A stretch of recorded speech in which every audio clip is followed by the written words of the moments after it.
ரேவதிக்கு fever சொல்லி டாக்டரை வர வச்சு இன்ஜெக்ஷன் போடுறாங்க. அதுக்கப்புறமா டேப்லெட் கொடுக்குறாங்க. நான் வாந்தி எடுத்துன்னு சொல்லி ரேவதி சொல்லவும் கார்த்திக் கேட்காம டேப்லெட் கொடுக்குறாங்க. அது சாப்பிட்டு ரேவதி வாந்தி பண்ணுறாங்க. அந்த டைம்ல வந்து அவங்க அப்பா கால் பண்ணுறாங்க. கால் பண்ணதுமே என்ன பண்ணிட்டு சொல்லி கேட்கும்போது நான் வாந்தி எடுத்துட்டு சொல்கிறாங்க. இல்லை எப்பவுமே நான் தான் ஃபர்ஸ்ட் மாப்பிள்ளை தான் சொல்லிட்டு ஃபோனை கட் பண்ணுறாங்க. உடனே அவங்க எல்லாரும் வந்துட்டு ரொம்ப சந்தோஷப்படுறாங்க. ரேவதி வந்துட்டு கன்சீவ் ஆகான்னு சொல்லிட்டு வந்துட்டு ஆனால் எல்லாரும் அதை தப்பாக பேசிட்டு இருக்காங்க. அந்த டைம்ல சாமுண்டி வந்து என்ன எல்லாம் சிரிச்சிட்டு சொல்லி கேட்குறாங்க. உடனே எனக்கு தெரியாம வந்துட்டு யாராவது ரேவதி பார்க்க பிளான் பண்ணீங்க, ஸோ அவ்வளோதான் அப்படின்னு சொல்லிட்டு வான் பண்ணிட்டு போயிடுறாங்க. உடனே சாமுக்கு தெரியாம வந்துட்டு ரேவதி பார்க்கணும்னு சொல்லிட்டு ஒவ்வொருத்தரும் தனித்தனியாக வந்து ரேவதி பார்க்குறாங்க. என்னாச்சுன்னு சொல்லிட்டு வந்துட்டு இவங்க கார்த்திகை ரேவதி ஷாக்காய் நின்றுட்டு எல்லோரும் தனித்தனியாக ஸ்வீட் எடுத்துட்டு வராங்க. ஏற்கனவே சொல்லி ரீசன் கேட்டால் ஒவ்வொருத்தரும் போய் மறைஞ்சிக்கிறாங்க. ஒவ்வொருத்தர் வர அப்புறம் எல்லாரும் வாங்க சொல்லிட்டு கூப்பிட்டு என்னன்னு கேட்குறாங்க. கேட்டால் வந்துட்டு ரேவதி கன்சீவ் ஆகல, அதனால தான் சொல்கிறாங்க.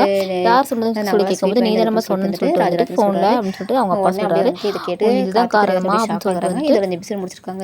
அதுக்கப்புறம் எல்லாருமே பேசிட்டு இருக்காங்க. பேசிட்டு இருக்கும்போது நாங்கள் கிளம்புறோம் அப்படிங்கிறாங்க. வந்துட்டு சாப்பிட்டு போங்க அப்படின்னு சொல்லிட்டு சொல்றாங்க.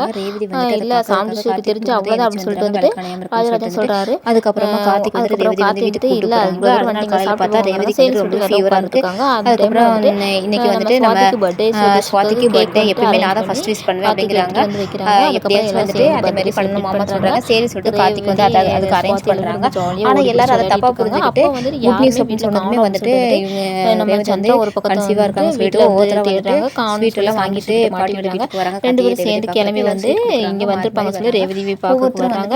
வந்துட்டு தெரியாம பின்னாடி வராங்க, மறைஞ்சுக்கிறாங்க. சாமுடிச்சுட்டு வந்துட்டு அப்படியே வீட்டு முன்னாடி நிக்கிறாங்க.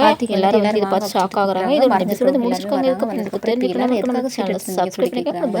அதுவும் அப்பதான் போடுற வீடியோ உங்களுக்கு நோட்டிஃபிகேஷன் சொன்னீங்கல்ல, அதான் ரேவதி கன்சீவ்